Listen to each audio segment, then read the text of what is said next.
Dan here with another episode of Star Wars Alternate History, and today's question is what if Lord Hethrir became a legitimate threat to the New Republic in the form of the Empire Reborn?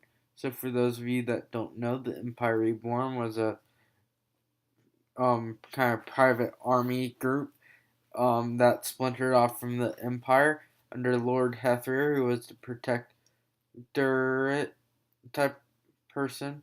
Anyways, he had lots of power. He kind of saw the downfall of the Empire and created his own little splinter group. And it ended up falling apart around 14 ABY when Hethrir was killed by Waru. So basically, the idea here is what if Hethrir didn't die or his threat became legitimate, much more legitimate than it was to the New Republic. So the first thing we have to realize is that Lord Hethrir had a force-sensitive army. Hethrir himself was force-sensitive because he had been trained under Darth Vader in order to be able to use the Force. And this force-sensitive army would be much harder to stop, as many of the higher people in his group were trained in order to use the Force, and he only really selected Force-sensitive humans to join his group. So these people would be much harder to stop just due to the fact they used Force. Now, the average Jedi that Luke trained would have much better training, but the thing is, Luke was just starting up his Jedi Praxium a few years before, so he doesn't have that many Jedi students. It is going to be hard for him to stop this, which leads to another point, is that Luke would have to increase the amount of students as Jedi Praxium in order to stop the threat. Because in order to be able to stop the threat, he has to make sure he has plenty of Jedi, because these are Force sensitives that they are fighting. So in order to fight Force sensitives, it's best to be Force sensitive yourself, as these people actually also had lightsabers that they would use that had to be activated through this Force. So basically, Luke has to make sure that he has the New Republic equipped to deal with the threat. The best way to equip the New Republic to deal with this threat is to have more Jedi. But that means there's a greater chance of one of his students falling to the dark side, because he has to rush them through a little bit more.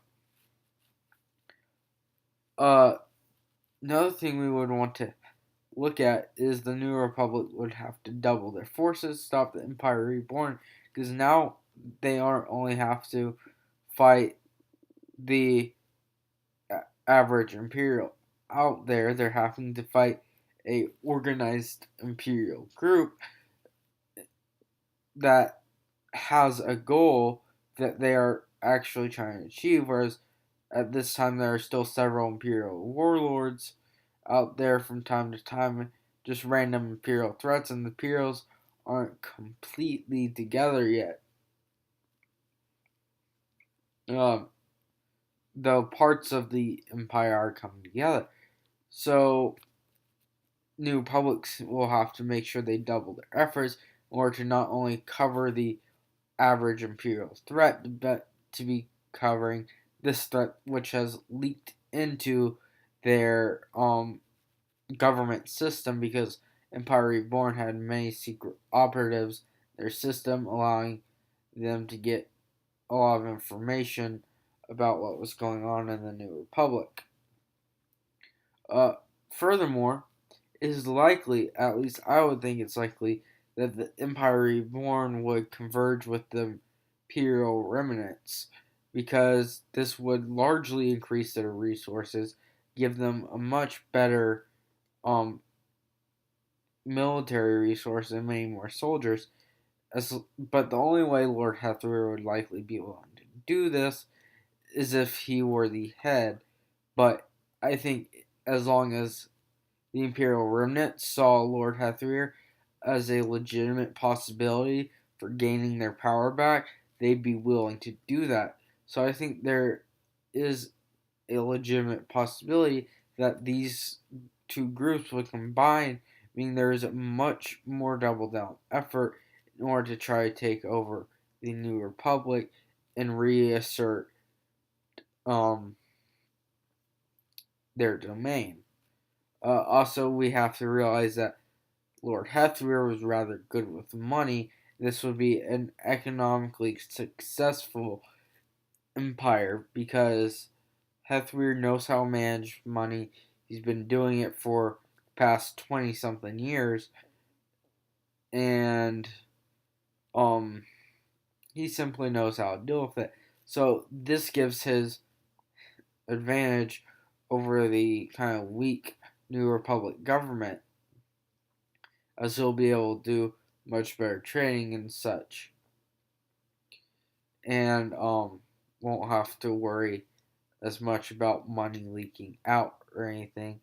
And any money is good money, because we all know that having money is great. And we also have to realize that Hethrir has a little bit of advantage, that his headquarters is a moving planet, so he can move it from system to system, allowing him to have better coverage and harder catch. And the only way to defeat the Empire Reborn would be to kill Hethrir himself, because he's the one keeping it together. So if Hethrir dies, the Empire Reborn will fall apart and the Imperial remnants will no longer have him. So he's no longer a threat. Personally, I think the Empire Reborn would ultimately fail, but for a year or two, they would be a legitimate threat to the New Republic that they would have to double down and deal with. So, unlike what actually happened, where Waru kills Lord Hethrir and Empire Reborn falls apart before it can become any legitimate threat. So, let me know what you guys think would have happened if Lord Hethrir's empire became successful, and give me future topic ideas. This is Indiana signing out. See you guys later.